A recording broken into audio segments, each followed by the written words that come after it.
Many people think the scariest thing was my, let's say, mission as a undercover agent or whatever it is. But this was actually wasn't the most scary thing. The most scary thing back in the day was to walk alone, to be alone and not be able to share anything with anybody about your mission or the things that you were doing. Ever since October 7th, I've been wanting to interview one person more than any single person on this planet, and that is Mosab Hassan Yousef, the son of Hamas. He was in Hamas himself, and I, after 2 months, finally got a hold of him after, you'll hear about it, after all the scams that I had to go through in order to finally get the real Mosab. He is someone who is in hiding because he is threatened every single day of his life, and he gives what really Hamas is truly about, and he gives his perspective on what he thinks about the Jewish people and the future of Israel, America, and the world. This episode is in memory of Shimon David ben Yaakov Shlomo, as well as Miriam Sarbas Yaakov Moshe. This is not your typical episode for Living L'Chaim, and you will hear about 4 incredible sponsors. You'll hear about your new career path with Purple Steers. You're going to hear about why Turo is maybe the right school for you or your child. You're going to hear about the beautiful apartment that you could be winning with the Dream Raffle, and you're also going to hear about the incredible work that Kol Chabad does for Israel's neediest. Now, without further ado, my conversation with Mosab Hassan Yousef. Thank you, Mosab, for being on Living L'Chaim. First off, let's get right into it. What was your childhood like growing up in the West Bank? Yes, first of all, nice to meet you. Nice meeting you. My childhood was just another child in the Middle East. I was surrounded with lots of violence, bloodshed, violence from the family, from society. It's very tough for children to grow up in such a culture. Or maybe it was only me, my reality. At least I can speak on behalf of myself as a child. It was not an easy ride throughout that society. I had many problems. I was just an innocent child trying to figure out why I was there. And the society did not have mercy. Let's put it that way. Did you, at that early age, understand what Hamas was? Did your father expose you to things that they were actually doing at that time? Even today, I'm a grown-up and I cannot understand Hamas completely. Don't you see the whole world is shocked? Hamas started back in 1987 as a seed. And there is a big difference between a seed and a tree. It could take 100 years for to see the fruit of a certain tree. At the beginning, it could look a very nice bush. It could have even flowers in it. But as it develops, as it grows, you get to see actually what it is. And right now, I think after October 7, we see the actual fruits of Hamas tree, if I can say. Growing up, what was your direct involvement in Hamas, and what did you think towards Israel and Jews? First of all, I'm the oldest son of one of the founders of Hamas and top leaders. Today, he's considered the spiritual and historic leader of Hamas. So basically, I was in the heart of Hamas decision-making. I witnessed many of their meetings. I was an eyewitness for their development. At some point, I was the president of the Islamic student movement in our town. I advocated on behalf of Hamas and the Islamic movement. There was no event that I did not participate in. And just being the oldest son of someone who dedicated his entire life to the Hamas project can give you an idea what my life was like, witnessing Hamas project grow. At some point, I was arrested by Israel for purchasing guns, and I spent 16 months in Israeli prison, and this is where I basically saw the real and true nature of Hamas during that imprisonment. where I witnessed Hamas brutality firsthand. So in Israel, when you're in the jail there, what was the shift that you actually saw? You mentioned that you saw something in Hamas. Like, what did you see that you're like, wait a second, what they're doing is bad? Basically, they were torturing people and killing people. Dozens, if not hundreds, of prisoners over a period of 5 years were killed on the hands of Hamas for the suspicion of collaborating with Israel. And their torture was brutal. And this was not the only brutality I witnessed from Hamas inside prison, also outside prison. Their violence towards me as a child, how many times they beat me up for not meeting with their expectations. And of course, the rigid indoctrination that hated Israel and hated anything outside of Hamas, not only Israel, but also Palestinian rival movements. So we're talking about a death cult, very close-minded people that don't respect the other, don't respect any other race or any other religion, not even other Islamic religious sects. So we're talking about very close-minded people. And of course, I start having a problem with them since my childhood, but at the present time, the gap widened a lot more. Could you take me through, like, in their heads, does Hamas think they're evil and they're doing bad things? Or do they think, no, the rest of the world is evil and they're doing good things? Like, what's their vision? Their vision is twisted. They don't see things for what they are. They are influenced by very dangerous dogma, very dark level of human delusion that I haven't seen worse than that case. I've seen human delusion. I have experienced human delusion myself. And it's my daily fight against my own delusion and misperception of reality.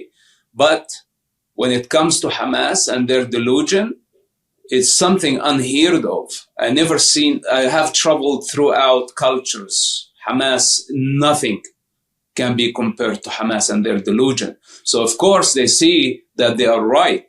This is the trick of their mind, and this is why they're very dangerous, because they actually don't think that they are doing something wrong. They think that they are doing something sacred.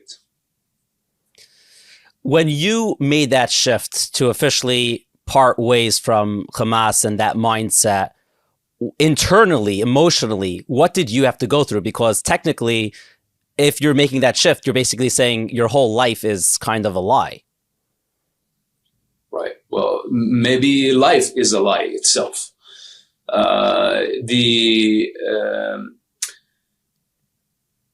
First of all, it was not a turning point that made me, let's say, change agendas. Many people change agendas based on their interest. But in my case, it has been an evolution, and the evolution is not over yet.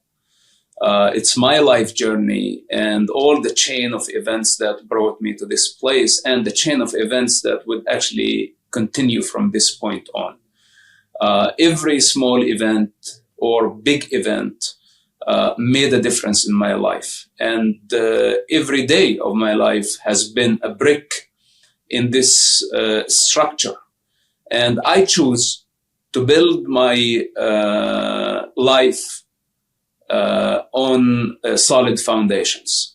I do everything within my ability to stay truthful to who I am, what I perceive, and how I act based on it, regardless of personal interest and regardless of risk. Most importantly, not to be afraid. So of course, there are moments when we are not sure, especially when we go against the flow of a society, when I personally had to go against the God, the Holy Scripture, the religion, the interest of the family, and to disappoint parents. Nobody wants to disappoint their parents, no matter what.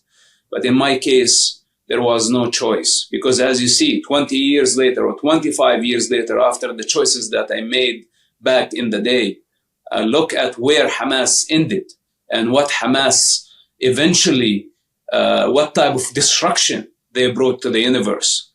So I am certain that I made the right choices, even though things weren't clear. And sometimes things are not clear. But if we are truthful, if we are not driven by desire, let's say, then we are able to see things a bit clearer. And if we long the truth, if we were sincere in our pursuit to truth, then existence, life will reveal the truth to us. Beautiful answer. So you're talking about being afraid. Could you think of what the scariest moment in your life has been up until this point? You know, many people think the scariest thing was my, let's say, mission as a undercover agent or whatever it is. But this was actually wasn't the most scary thing. The most scary thing back in the day was to walk alone, to be alone and not be able to share anything with anybody about your mission or the things that you were doing, because you are on your own. And you don't know, you don't have a mentor to go and ask a question for help or for some emotional support or for someone to actually encourage you in difficult moments where you had to make a decision. And every day there were hard decisions to make. I was taking a risk on behalf of people I didn't know. And I was not looking for a reward, because if there was any reward in sight at that time, it was death penalty. So most importantly, you don't want to get caught. And most importantly, you carry on into the unknown, trying to do the best within your ability to save a human life. And this was basically my anchor. This was my anchor because every time when I had doubt, I asked myself, how can I go wrong saving a human life? And the answer was all the time that there is no way in the world that I could be doing something wrong by saving a human life. And this is how I carried on. What makes you different than so many people that are involved in Hamas? And obviously they're scared to leave and maybe they would want to. What's different about you that you said, I can't do this anymore? Like where did you get that strength from? You know, it's not that I'm different. I'm just a human like everyone else. It's just, are we willing to pay the price for the truth? Are we willing to walk the walk? Are we willing to take the risk, to explore? Because the convenient truth is a false form of truth. But when we allow ourselves to drop our ideas, to drop especially our personal interest, national interest, to drop the cause, then we are able to see things, to see, let's say, the bigger picture. But this is not an end by itself. It just keeps expanding. We keep on expanding in our knowledge. And the more knowledge, the more information, the more intelligence we have, the stronger we become. And our perceptual ability becomes sharper and sharper. So it's a process. It's not like, everyone has the potential. Everyone has the potential and can grow out of ashes to become a phoenix if we choose to. But the question, are we willing to pay the price or not? In my case, I took the risk and I paid the price. I still take the risk today. Don't think that it was only 25 years ago when I made hard choices. Well, every day I'm making hard choices. Today we have all type of attacks from everywhere, not only from Hamas, from campuses, from what's so-called liberals, what's so-called free people. Many people are attacking us, and every day I ask myself, what the heck is going on? So it doesn't matter what the world thinks. What we need to do is to take the risk, to die every day to who we are, and not be afraid to drop our interest, to drop our desire of whatever it is for the sake of truth. If we have this kind of power, then we keep on growing. And this is not the end of my journey. It's not like I achieved, the ultimate by just dropping what's so-called Palestinian national interest and I followed some other political interest. It's not like that. My life journey continues today and tomorrow. Okay, we will be right back to this conversation with Mosab. But first, I need to tell you guys about the past few years, how I have been involved with the Dream Raffle. And here to tell you a little bit more is Shmuel. Shmuel, tell us what people could win this year. First of all, I have to give you a big, gigantic Yasher Koach on this interview. It's an incredible interview. He's an important person, and his words are very important, and I hope people will listen to everything he's saying and take it to the next level. Now to the Dream Raffle. This year's Dream Raffle is really more important than ever before, because in addition to the possibility of winning a $1 million luxury apartment in the heart of Yerushalayim, and that's yours forever, we also have a bonus raffle of $10,000 cash, and you can win both. In addition to that, the money this year is going to help Israel during these challenging times. We're helping farmers in the Gaza area rebuild their farms. We're giving money to lone soldiers who are fighting and risking their lives thousands of miles away. We are supporting the search and rescue efforts of the Israel Dog Unit. We are involved in so many things. The Kitot Konenut, these are local civilian security teams that are providing security for settlements and towns. Incredible things that we're doing. And the money comes from the Dream Raffle. And right now, anybody who buys a ticket, we're offering a 2-for-1 special. Buy one, get two, buy five, get 10, and so on. Plus, there's a bonus raffle of $10,000 prize. And plus, because I love you, Yaakov, so much, anybody that adds the coupon code LL, Living L'Chaim, in addition to everything else, will take $10 off. So 2-for-1, bonus raffle, $10 off. And the most important thing, helping Israel in these challenging times. Now more than ever, Am Yisrael Chai with the Dream Raffle. Okay, I have a good feeling about a Living L'Chaim listener being a winner this year, Mir Tashem, and keep up the incredible work you're doing, and thank you so much. Kol HaKavod, Am Yisrael Chai. You have a very unique perspective because you were involved in the Hamas government and you're also involved in the Israeli government. You could correct me if I'm wrong. I don't know if anyone has been involved in both of those. Do you get angry when you see people who clearly have no clue what they're talking about? Like you see people in America, you see people in Europe being, like saying, oh, Hamas isn't that bad. We gotta, they're pretty good. Israel's the bad guys here. What do you say to that, to those people? Look, it used to be frustrating to me, but by now I understand the human nature. Most importantly, I understand myself, and I can see humanity acting based on interest, short-term interest, compromising truth, because sometimes the truth means death. And many human beings are seeking for pleasure, to make a point at the expense of truth. It's all egoistic. And what can you do about it? It's part of the universal design that not all of us are able to see reality for what it is. And this type of people just keep the wheel of existence moving. And I will not try to change anything about it, because sooner or later they are going to see the same truth. But if, let's say, someone who has an experience of a certain field, that will have experienced it, has the, let's say, credentials, has the experience, has the knowledge, first-hand knowledge, first-hand eyewitness, first-hand perception of a certain reality, then they step forward and they tell you, this is what I witnessed in this reality, in this dimension of reality. Then people, let's say, discourage them or discredit them, attack them. Then this is a problematic. This is basically rejecting a messenger coming from a certain dimension, bringing a first-hand knowledge based on a certain reality.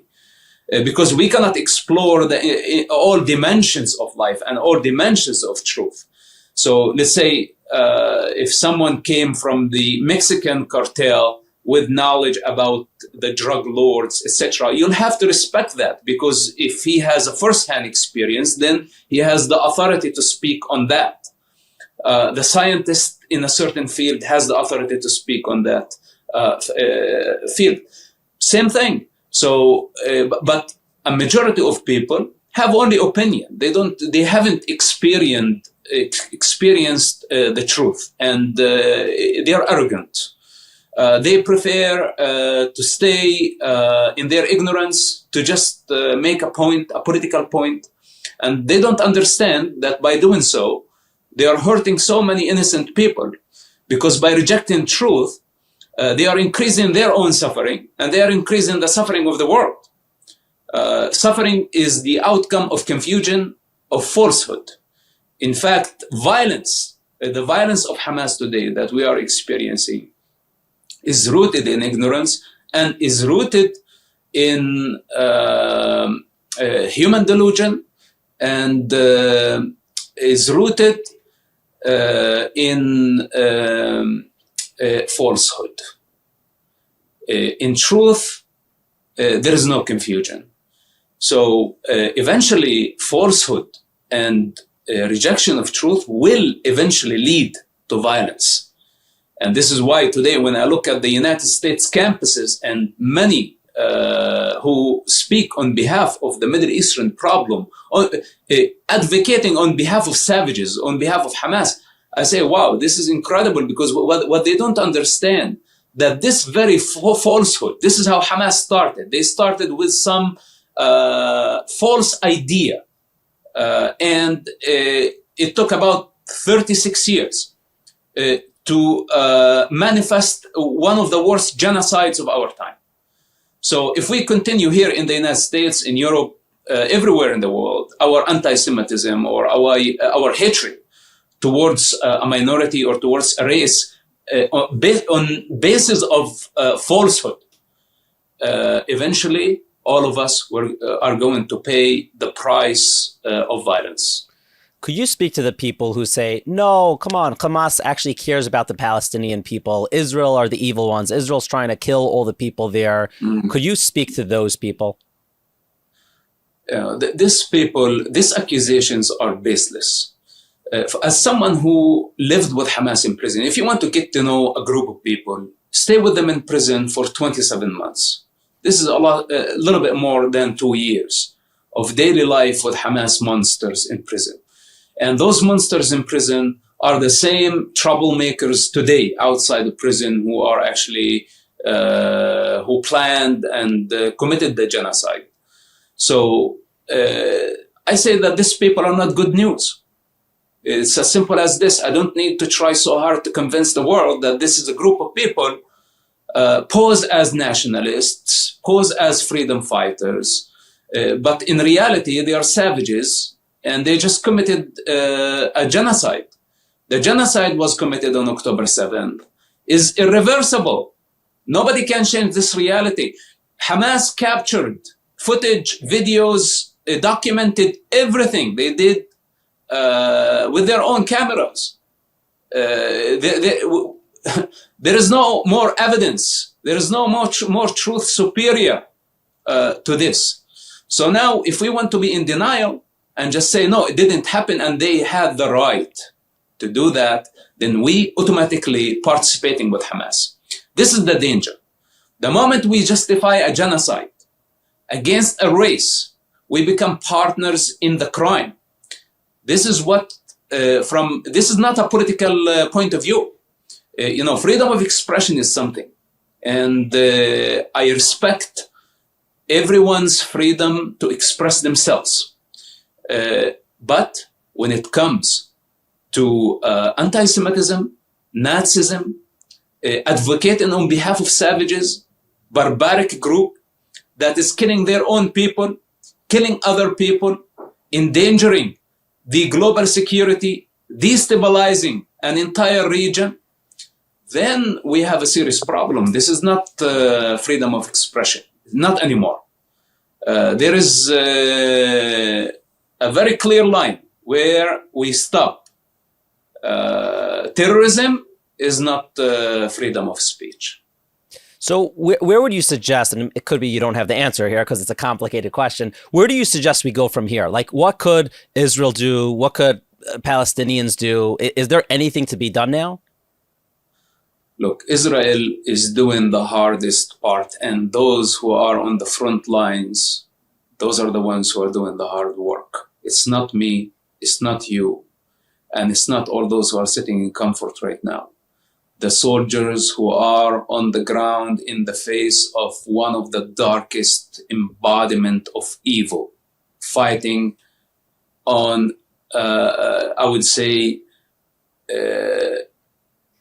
0 point combat with evil people.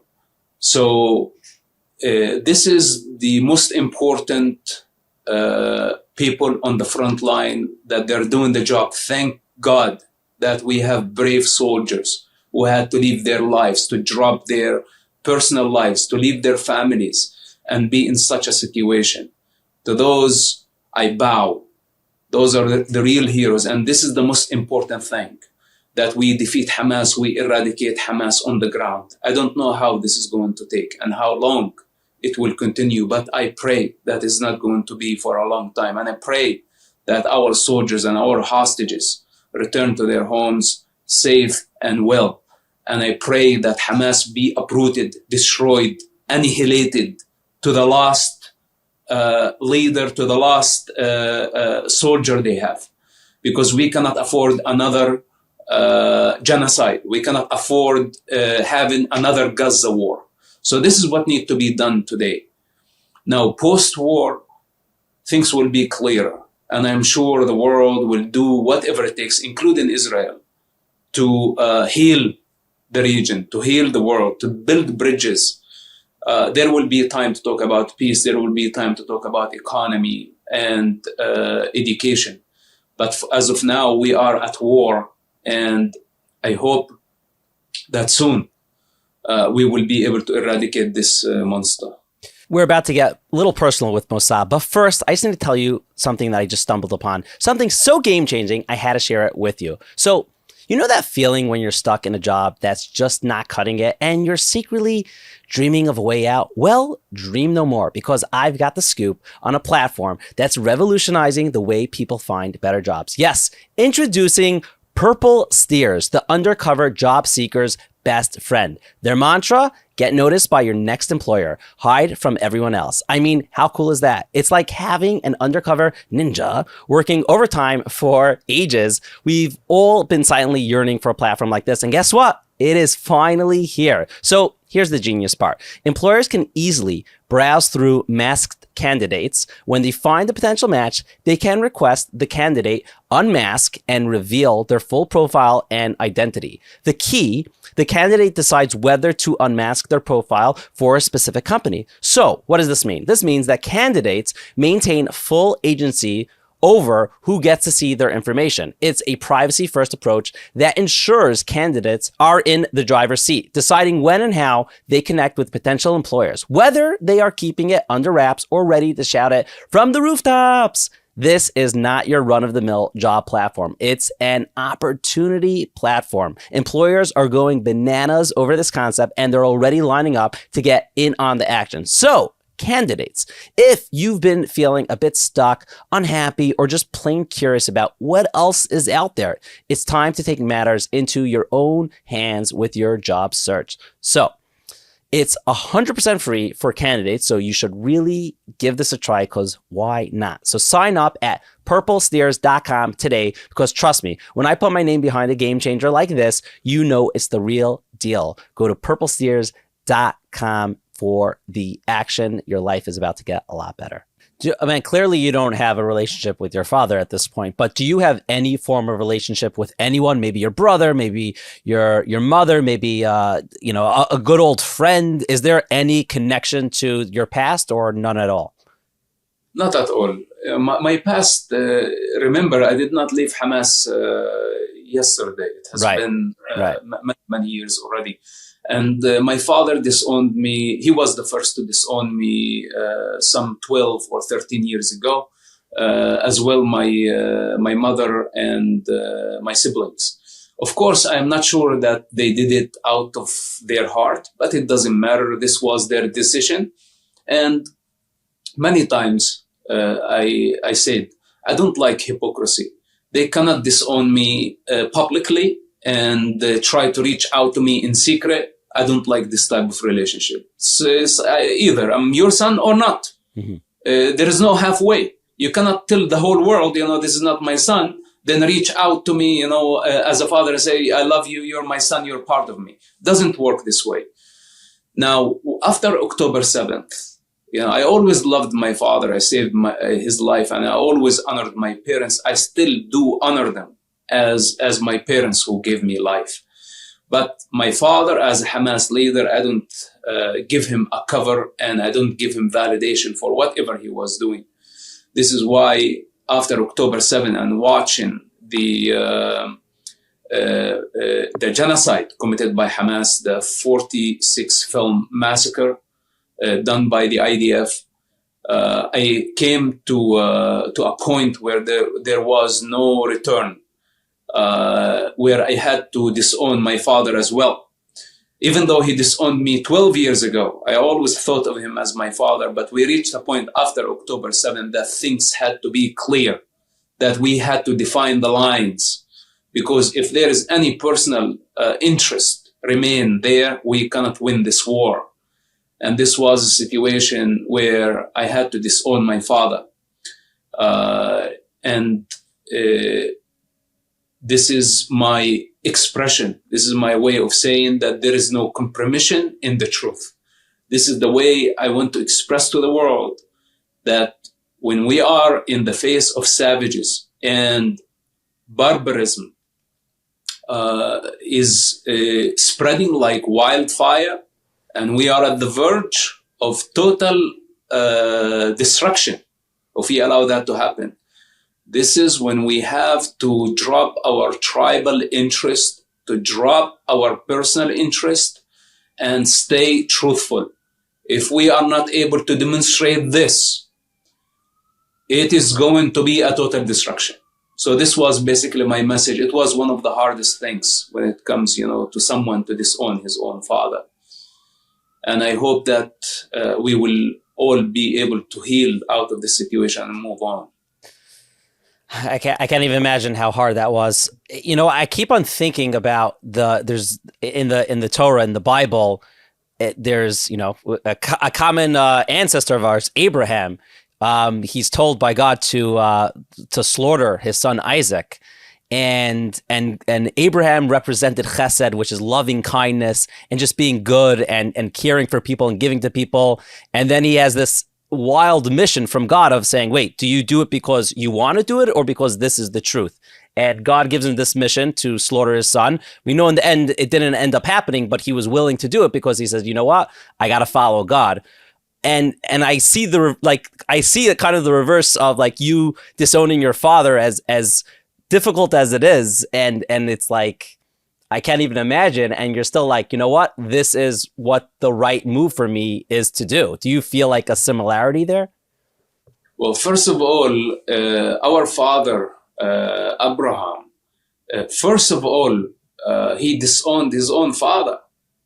Remember? Right. Yes. Good call. Yes. Terach, this is how he started. He left his entire comfort, security, society, own father, and migrated into the unknown on a long journey with truth.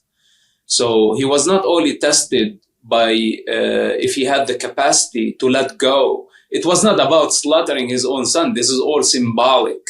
Whoever wrote that, he was just referring to, are you willing to drop your attachment to your father, your attachment to your people, your attachment even to your own children when it comes to the truth?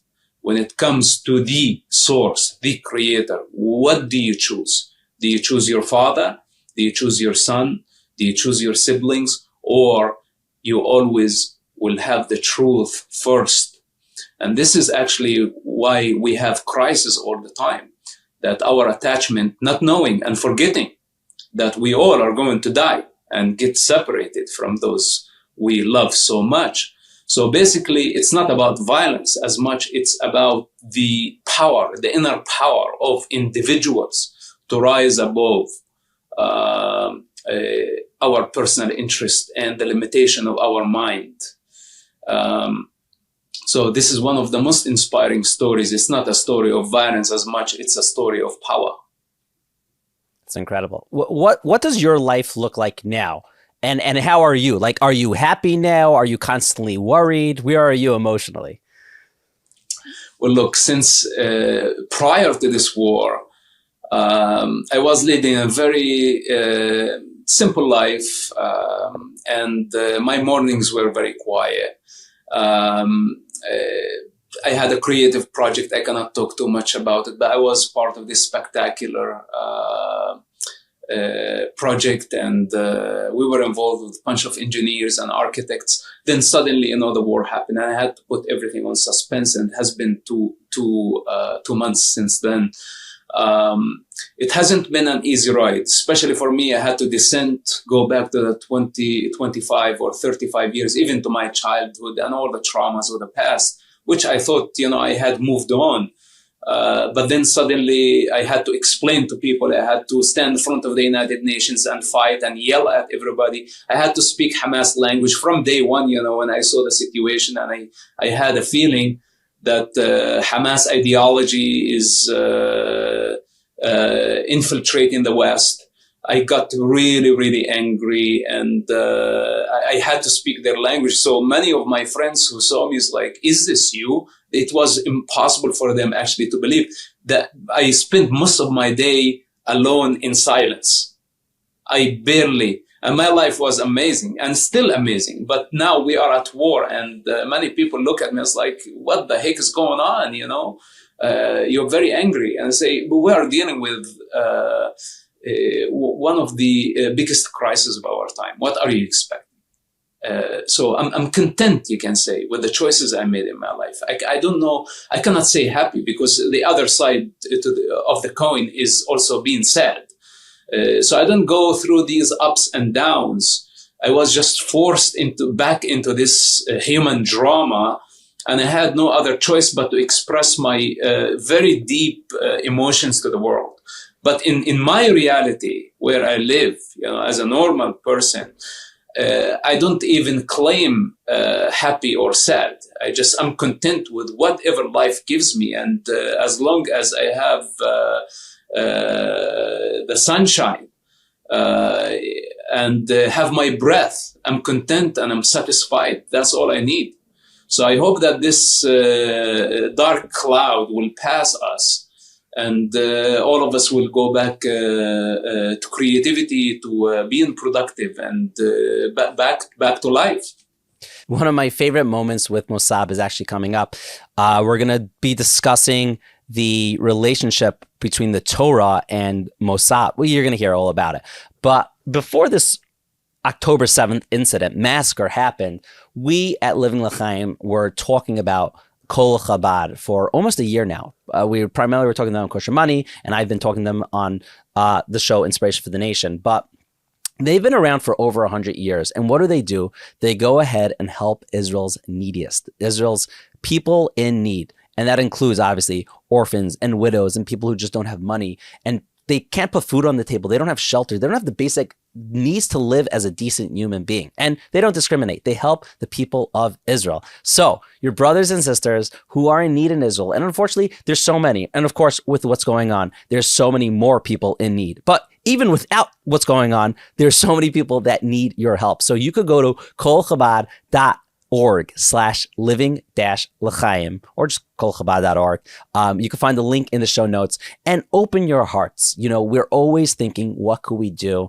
And unfortunately, there's so many organizations out there that you can't trust. So Kol Chabad has their name, has their reputation. You probably heard of them, but if you haven't, the last 100 years, you could go check them out, see all the beautiful work that they do, bring smiles and happiness and joy and honestly, human decency back to the people of Israel. You can be part of it that help. And of course, with all our sponsors, when you help them, you help us, because they are helping us do what we do and get interviews with world-renowned people like Mosab who are making such a big difference. So go ahead and help kolchabad.org/living-l'chaim. Now back to my conversation with Mosab.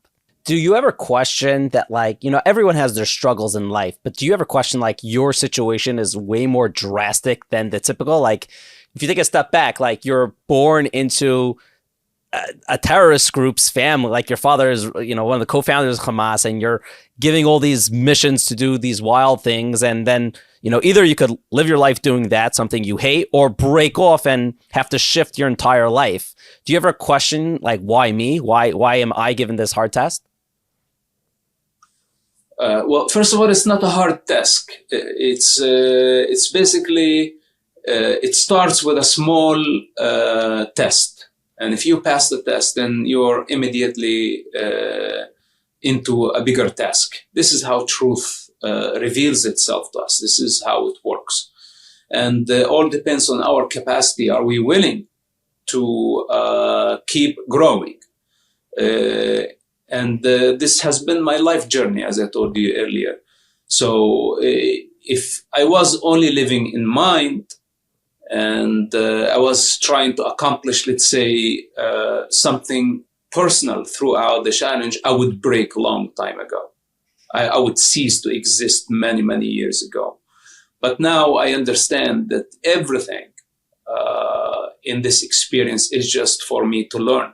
And I always welcome knowledge. I always welcome truth, even though sometimes it could burn and it could be lonely and it could be very heavy to carry, but this is okay, because the more we are able to face the truth with courage, not with fear, like when you see the face of God, that you are not afraid.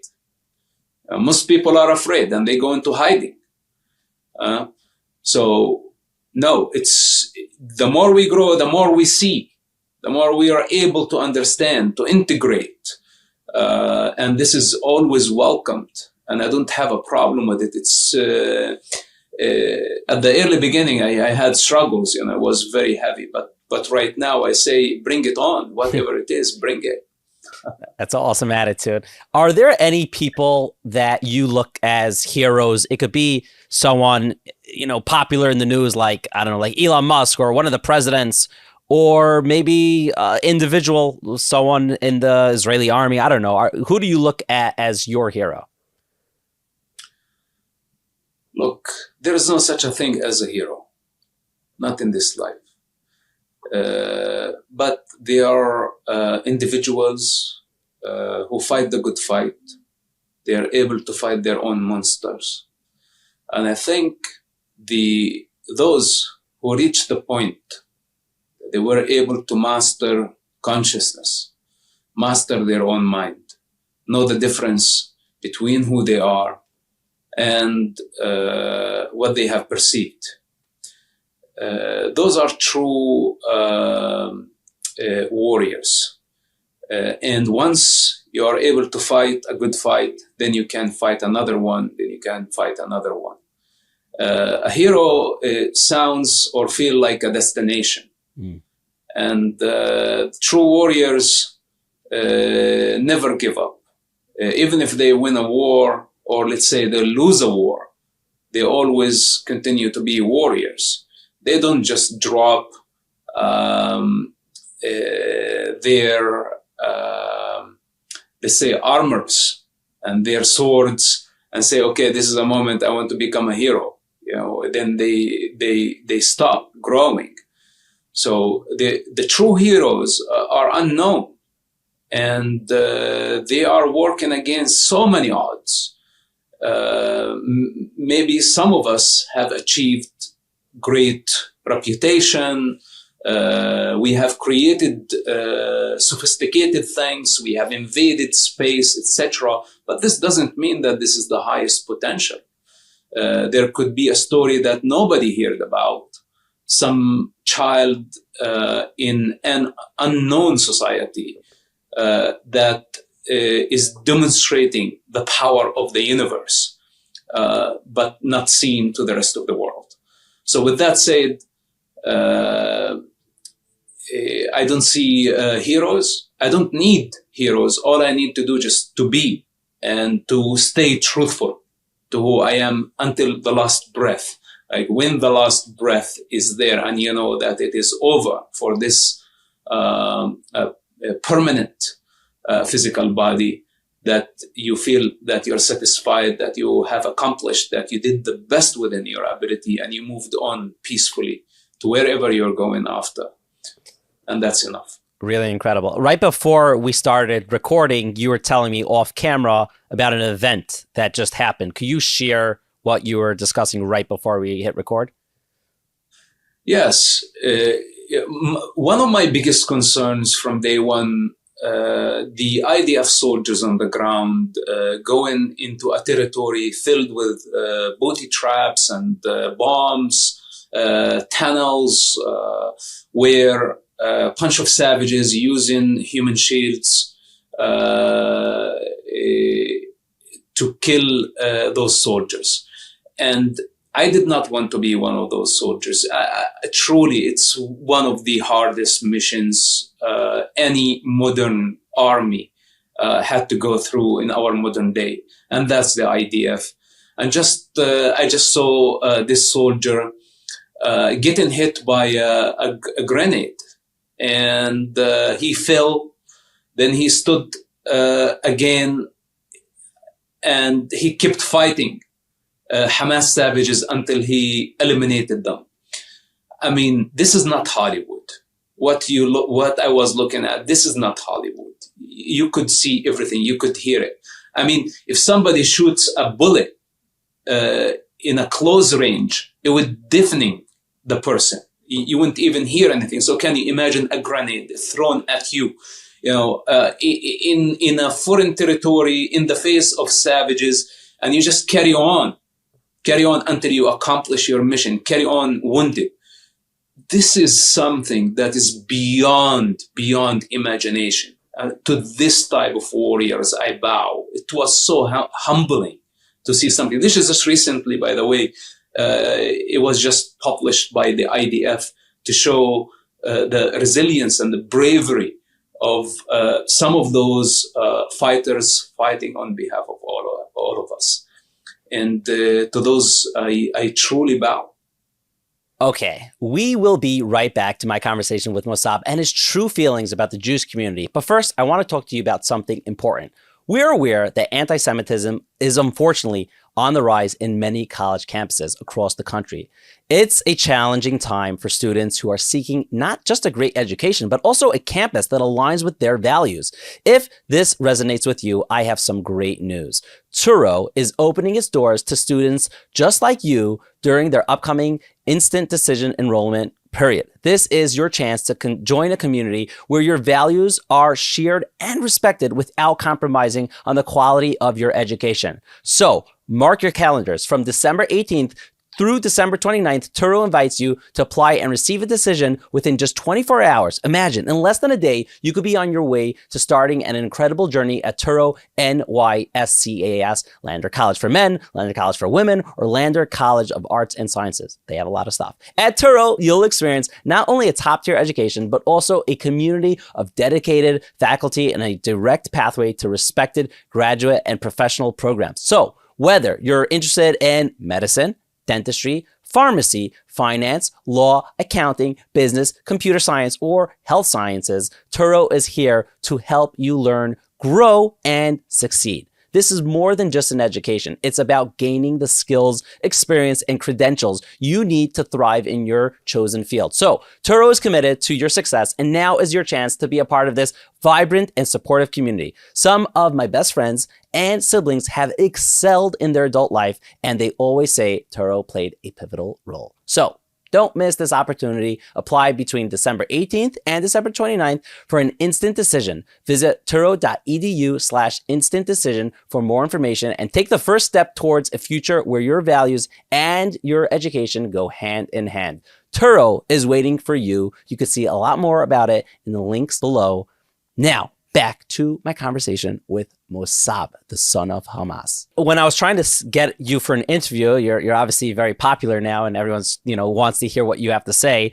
I went on Twitter or X, whatever you call it, and that day I noticed you weren't there, and I got very nervous because I'm like, wait, I know you have a big Twitter presence, and you weren't there, and then a few hours later, maybe the next day, you were there. What happened in between that you weren't? It looks like you got suspended or kicked off for a moment. No, not at all. It was just a system glitch. Oh, really? Yeah, my devices are basically outdated, and I need to upgrade. I'm not into the whole social media thing. I avoided this. I did not have any social media account for many, many years, and I avoid, this whole reality, cyber reality.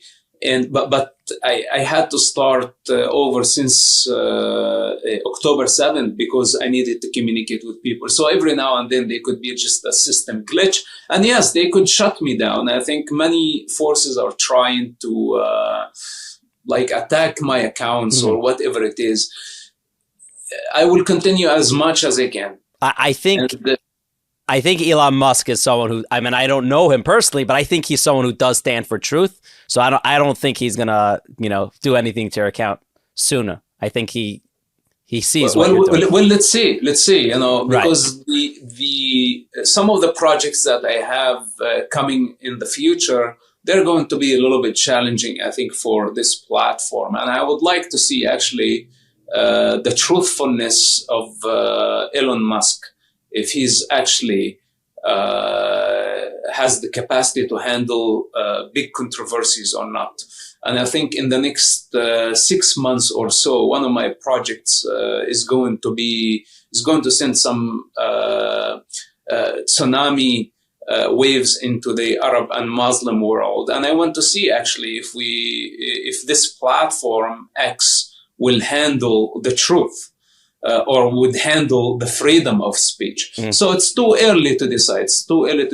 I was a little bit worried, about some of Elon Musk comments at some point, but I think now he corrected his position, and I'm glad to see that someone of his caliber is correcting his stand, and he's taken the stand with the right side, not betting on savages like many others, making the mistake of the century by betting on Hamas and betting on what's so-called Palestine.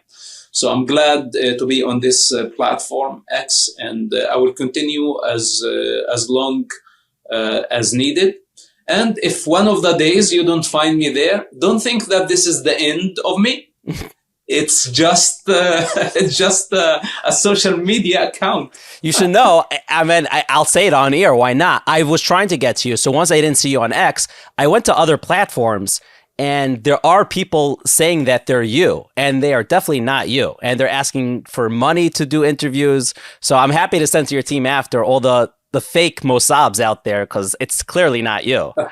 So we got to take care of that.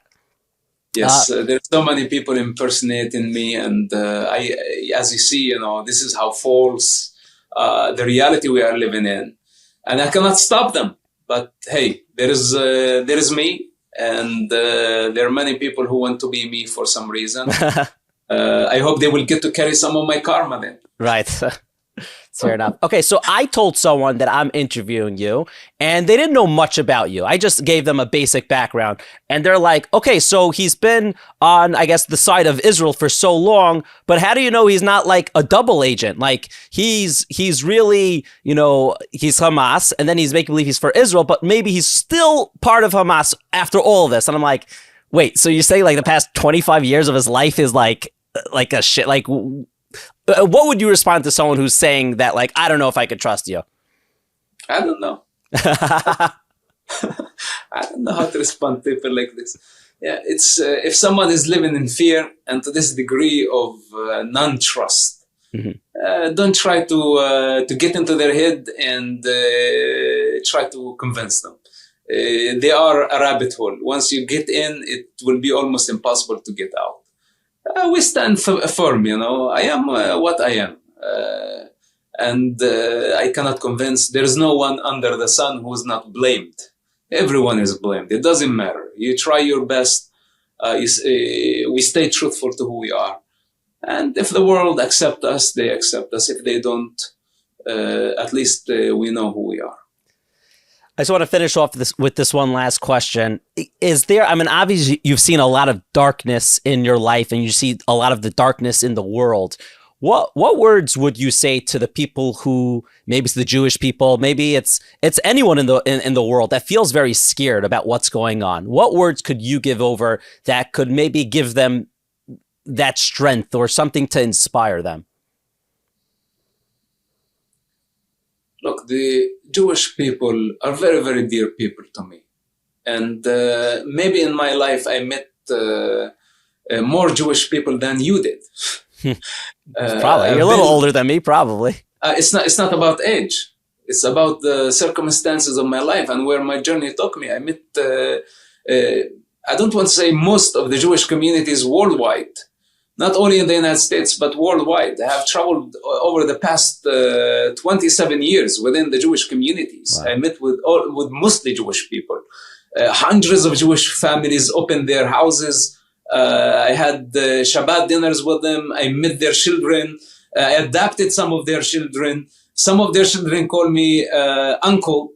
And it's many people don't realize that actually the life that I spent with the Jewish communities is a lot longer than the life I spent in the Muslim world. Wow. It has been 27 years. So I am obligated to those families. I'm obligated to those communities. When the war happened, it's not like, it happened to the Jewish people and I'm an outsider, then I came for help. It's just an attack against my own family. It's I did not act. I usually say we. People say it's like, when you say we, what do you mean? And suddenly I need to think about it, because this is my people. It's not just a strange nation to me. So anyway, anyone who is intending to hurt the Jewish people, they are aiming at me as well. And this is not acceptable. Anti-Semitism is not acceptable. This is going to be our fight. And we are going to fight the good fight, because the Jewish people, from a personal experience, they have contributed so much to life. And I only saw in them light. One of the most wonderful people. I'm not saying that you cannot find weird phenomena here and there. But the collective consciousness of the Jewish people is pro-life, is for the world. The Jewish contribution is not only to the Jewish people. Everything in innovation, science, literature, technology, art, whatever it is, it's available to humanity. So with that said, I personally, on a personal level, appreciate the Jewish contribution to life. And I appreciate that the Jewish nation took me in. And I am very satisfied that we were able to build bridges of understanding and to see each other, to see light in each other, to love each other unconditionally. This is the model that we are trying to create and destroy all the barriers of hatred and human delusion. This has been my journey. This is the reality that I've been trying to manifest. So with that said, it's one family, and anti-Semitism is not acceptable. And I will fight it with everything that I have. Well, Mosab, we really appreciate you. And I just want to finish off on one note. What does Mosab mean? You need to ask my father who gave me this name. Well, I checked it up. It says over here, and you tell me and I think it's very apropos. It means either bearer or one who carries or rescuer or savior. Is that accurate? This is the first time I hear it. And it's ChatGPT. I asked ChatGPT. Yes. Well, basically, this is what, it's a Muslim name. It was the first Islamic ambassador that Muhammad sent out to the world. And my father named me this even before I was born. It's basically the name that I'm known for.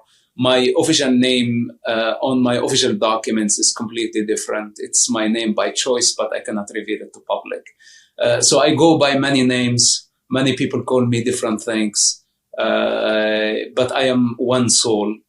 And at the core of my existence is a very simple child. That's all. Okay, I'm definitely not going to ask your father why he chose Mosab. I'm good with your reason. Mosab, I really appreciate your time here, and I wish you much success, contentment, happiness, and on behalf of the Jewish community and on behalf of the world, keep up doing what you're doing. You said before someone can't have a hero. I disagree. You're one of my heroes, and I can't imagine what you've been through, and your journey is not over yet, and I can't wait for your next projects and everything you're gonna work on to build the world to make it a better place. Thank you. We do this together. Thank you very much. Thank you.